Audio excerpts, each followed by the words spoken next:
Salut, j'espère que vous allez bien. Aujourd'hui, on se retrouve pour une nouvelle vidéo d'une dinguerie, une tarte à la myrtille avec du fondant, du croquant, du moelleux et plein de textures différentes. Donc franchement, n'hésitez pas à la tester, elle est super facile à réaliser. On commence tout de suite la recette. Préparez une pâte sucrée au préalable. Vous trouverez la recette dans mes précédentes vidéos. J'essaierai de vous l'épingler sur la vidéo, sur un petit coin de la vidéo. Comme ça, vous pourrez cliquer dessus et ça vous mettra directement sur la vidéo qui concerne la pâte sucrée. Ensuite, j'ai réalisé une crème d'amande que j'ai aussi fait au préalable et je vous épinglerai la vidéo. Comme ça, vous irez la voir directement pour la réaliser. Franchement, elle est prête en 5 minutes. Vous pouvez faire plein de choses avec. Donc voilà, donc là j'ai foncé mes fonds de tarte dans des petits moules et puis j'ai commencé à mettre un fond de crème d'amande. Après vous faites selon vos goûts, si vous voulez mettre plus de crème d'amande, mettez-en. Si vous voulez en mettre moins, c'est vous qui choisissez la quantité de crème d'amande que vous voulez mettre. Donc je continue à remplir tous les moules jusqu'à ce que je finisse tout. Ensuite, je prends des myrtilles que j'insère dans ma crème d'amande. Comme ça, quand elles vont cuire, elles vont se mélanger avec la crème d'amande. Ça va faire quelque chose d'extraordinaire, vraiment. Après, vous pouvez faire ça aussi avec des framboises, avec des fraises, peu importe, avec n'importe quel fruit rouge, ça marche. Après, pour les autres fruits, sincèrement, j'ai pas encore essayé, donc je ne vais pas m'aventurer à vous dire que ça marche alors que ça ne marchera peut-être pas.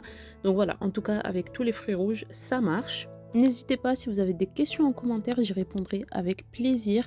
De toute façon, je pense que les images parlent d'elles-mêmes, mais on ne sait jamais. Si vous avez des questions, je suis à votre disposition. J'ai oublié de préciser, mais ici les myrtilles sont crues, elles ne sont pas cuites, elles vont cuire en même temps que les fonds de tarte, la crème d'amande. Comme ça fera une petite compotée de myrtilles dans la crème d'amande.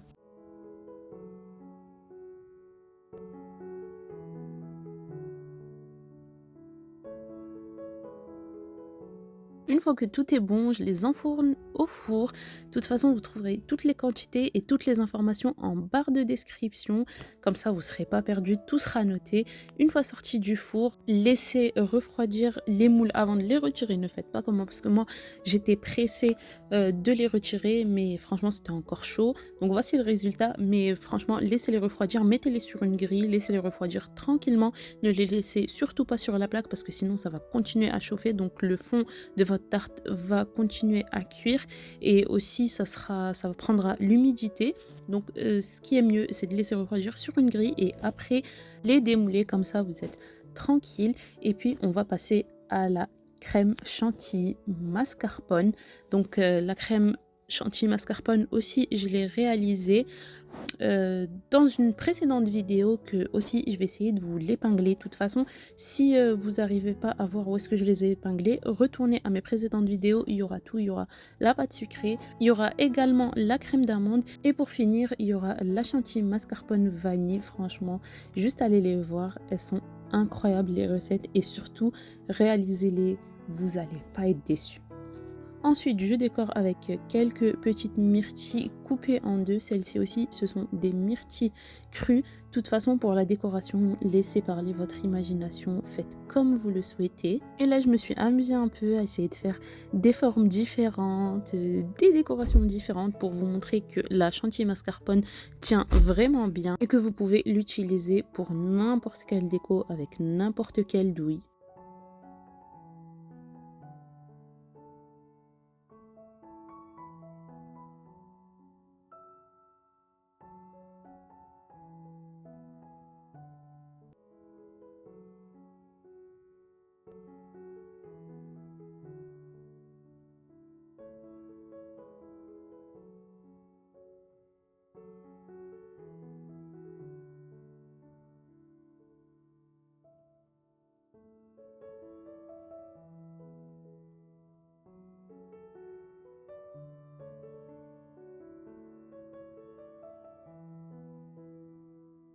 J'ai également fait des myrtilles confites un peu dans du sucre.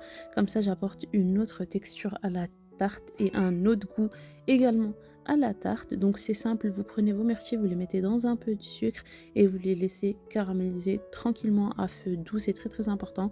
Une fois que vous voyez que ça commence à coller, vous rajoutez un tout petit peu d'eau et vous laissez cuire tranquillement jusqu'à que vous soyez satisfait de la cuisson des myrtilles et vous continuez à décorer les tartes. Après, vous pouvez décorer avec ce que vous voulez, si vous voulez rajouter des amandes effilées ou quoi que ce soit. Moi, j'ai voulu faire full myrtille, mais pour décorer, vous faites comme vous voulez. Moi, je vous propose juste un exemple. Après, vous faites avec ce que vous aimez, ce que vous voulez, ce que vous avez chez vous. C'est pas obligé de reproduire tout à 100%, mais vous pouvez vous inspirer de ce que je vous propose. L'essentiel, il faut faire parler sa créativité. Chacun a sa touche personnelle, chacun a des choses qu'il aime par-dessus tout. Et en tout cas, faites-vous plaisir en cuisinant, c'est l'essentiel. Et là, une fois fini, je me suis dit que j'allais découper une petite tartelette avec vous pour vous montrer ce que ça donne de l'intérieur. Donc on a notre fond de tarte, la crème d'amande, les myrtilles, la crème mascarpone chantilly et les petites décos de myrtilles confites et de myrtilles crues. Franchement, c'est un régal. Et c'est aussi des petites tartelettes vraiment qui sont magnifiques si vous avez un petit buffet à faire, un goûter d'anniversaire. En tout cas, elles épateront votre famille, vous-même surtout, et vos convives. Donc voici le résultat final. Sincèrement, elles sont trop magnifiques. Je les ai pris en vidéo sous tous les angles. Et voilà, j'espère que ma recette vous aura plu. N'hésitez pas à me dire en commentaire ce qui vous a plu, ce qui vous a pas plu, si vous avez des suggestions, si vous avez des questions. Et surtout, n'oubliez pas de vous abonner et d'activer la cloche de notification et de me laisser des petits likes pour me soutenir. Je vous dis ciao ciao, à la prochaine!